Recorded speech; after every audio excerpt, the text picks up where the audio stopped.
આપેલ સંયોજનનું આઈયુપીએસી નામ. તો આઈયુપીએસી નિયમ પ્રમાણે સૌથી પહેલાં તો આપણે કાર્બનિક શૃંખલામાં ક્રમ આપવો પડશે. લાંબામાં લાંબી શૃંખલા નક્કી કરવી પડશે. લાંબામાં લાંબી શૃંખલા 1, 2, 3, 4, 5 અને 6 કાર્બનની બને છે. અને ક્રમ આ છેડેથી આપશું કે આ છેડેથી, તો આલ્કિનનો ઇન ડબલ બોન્ડને ઓછામાં ઓછો ક્રમ મળે એ રીતે આપણે નંબર આપશું. તો આપણે નંબરિંગની શરૂઆત અહીંથી કરશું. પહેલા નંબરનો કાર્બન, 2, 3, 4, 5 અને 6. હવે આની અંદર શાખાઓ જોઈએ તો એક મિથાઇલ શાખા છે અને એક ઇથાઇલ છે. 3 નંબર ઉપર મિથાઇલ, 4 ઉપર ઇથાઇલ. પણ ઇથાઇલનો ઈ ABCDમાં પહેલા આવતો હોવાથી આપણે ઇથાઇલ પહેલા લખશું. તો લખશું 4 ઇથાઇલ.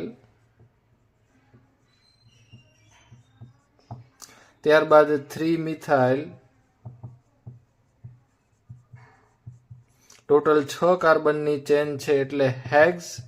અને 2 ઉપર ઇન આવેલું છે એટલે હેક્સ 2 ઇન.